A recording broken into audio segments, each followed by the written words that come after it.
producers of the New Art Festival in the west coast of Norway. I'm also an artist. I've worked with some people in the room, but that's not why I'm here today to talk about. The New Art Festival was started 10 years ago as a sister festival to the New Music Festival, which is set up by a English guy living in Stavanger called Martin Reed. It's always been a smaller festival than the Music Festival. The Music Festival was the main push for this guy as a DJ himself and a music producer. I was first curated into the New Art Show in 2005. Yeah, about 2005. Because I was doing a piece that was an SMS. It was a campaign that was put around town asking people what they wanted and what they needed. And then they saw the stencil on the street and they SMS'd this thing and it appeared on the screen in the gallery and the image of what they wanted was juxtaposed to what they needed. So it was like a cultural survey through a guerrilla marketing campaign. So I got taken, and the thrust of the festival was really new media based. But we were both getting slightly disenchanted with new media and the promises that the internet was going to give. They'd already sold their soul to commercial. The thrust was more commercial. So we started, in 2006, we decided that we were going to get rid of the new media agenda that New Art had and do a much more street-based, street art event.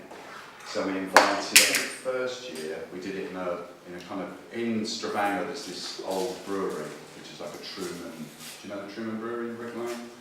It's kind of like a chocolate factory, the custard factory, but it's kind of like an old run-down building.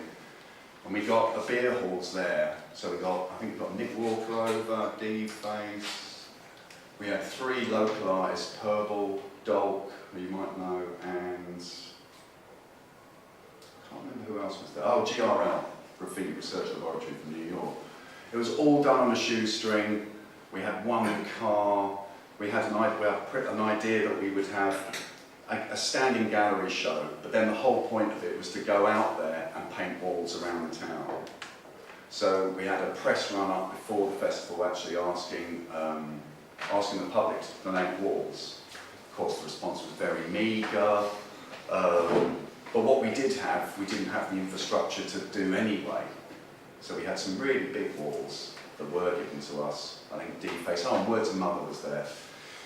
So that was the first year, and it was successful in a way, and it set up a kind of working practice, one way of generating press that would kind of validate our cultural funding from the commune, the council of the area, and the Arts Council funding that we were getting, and also, set a new style for a more high-profile style for the festival.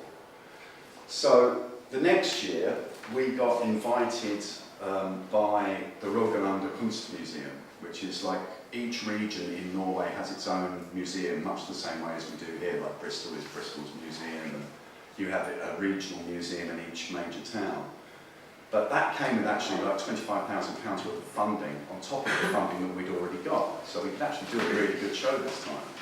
So we actually had like marble floors and beautiful walls, and they actually house the region's old master collection there. So you've got Klimt and you've got what's the screen? What's it? It's Munch.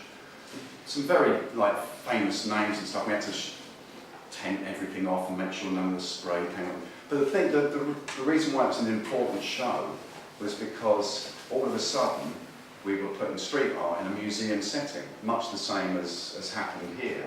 This was like 2005, so it was like everyone was a bit shocked by it. But a lot of the great and the good that were associated with the museum came to the museum to see the show. And suddenly it wasn't just a problem or a graffiti thing that was happening on their street, it was something that was being institutionalised and therefore had a worth to them. So we actually displayed, we did a good show. I mean, it was a big show. We had quite a lot of people. We had D-Face again. We tend to circulate the artists, I don't even know, circulate the artists, but we do keep a core family that come back because we get on well and because they're easy and because they're quick. So we had D-Face, we had Sleeping Shoe, Six Den, Arrowfish, who else was there? Rennie Gagnon. I mean, it was quite a large. Oh, yeah, Charles Kraft as well from Seattle, which was just bizarre. I don't even know why it was there.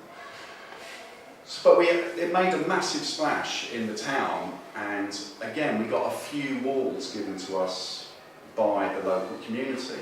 But by 2006, suddenly, because the attendance records for the museum took it from 75th nationally to 5th.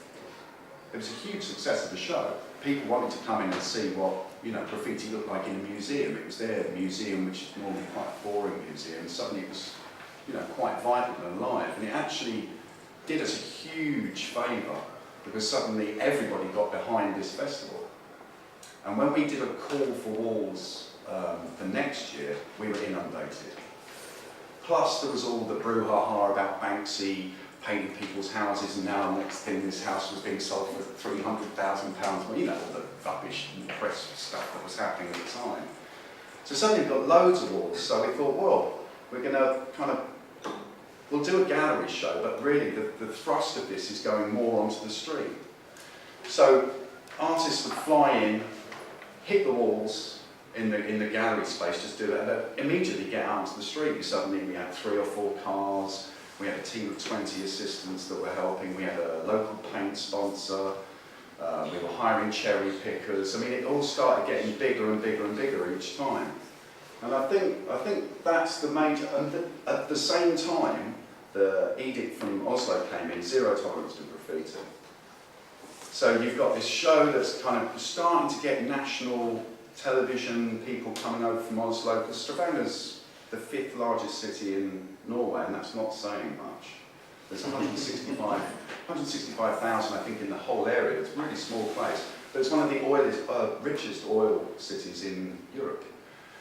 So, you get this kind of governmental policy saying, oh, you can't, you have to stamp out all graffiti in town, and yet you've got people turning up as tourists to see the graffiti within this town. So the next year we did a full Brooklyn show, because we started running out of funding. You can get festival funding for 3 years, you're not allowed funding after 3 years if you're a festival. You can only get a certain amount of cultural capital from the culture, or the culture department for this.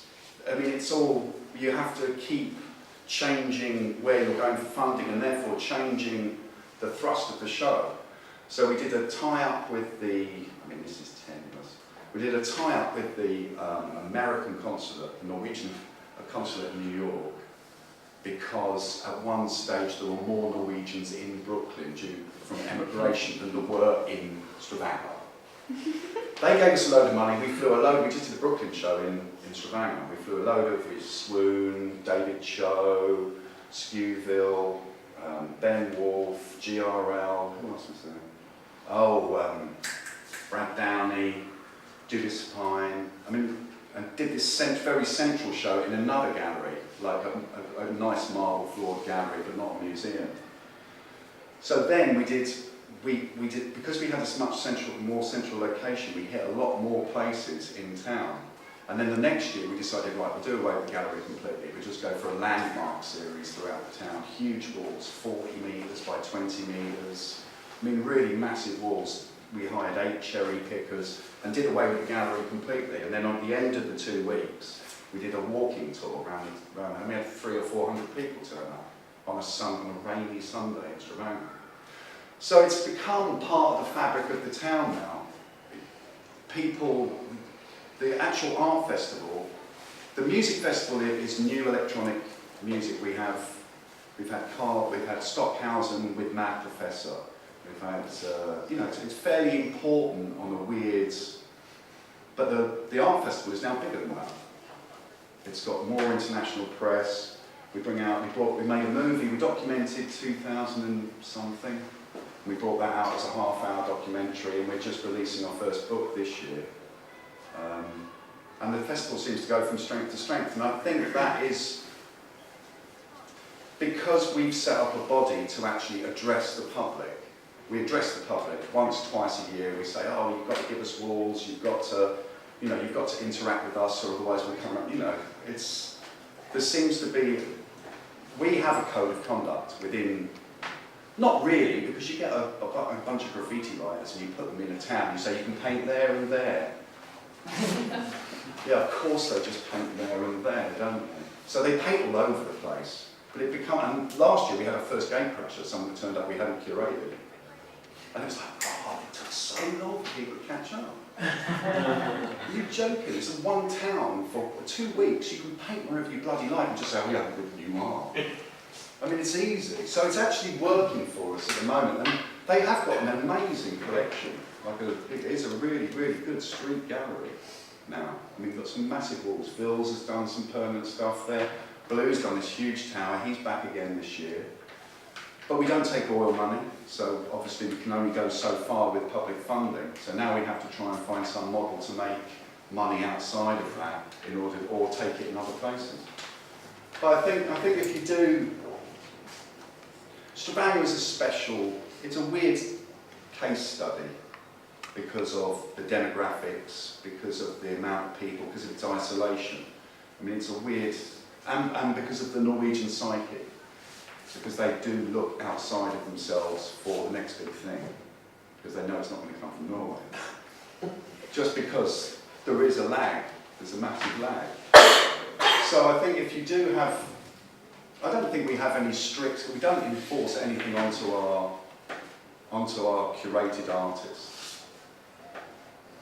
But I think there is a mutual, that you build a mutual respect between the people who are coming there and the people, and what they're going to leave, the legacy that they leave.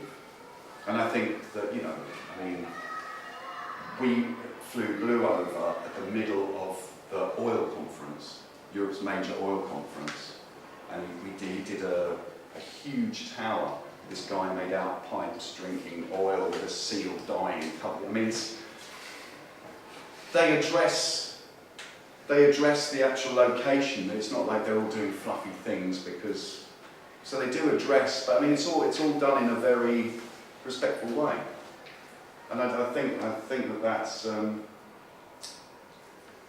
that's how I tie it to this codes of practice thing, really.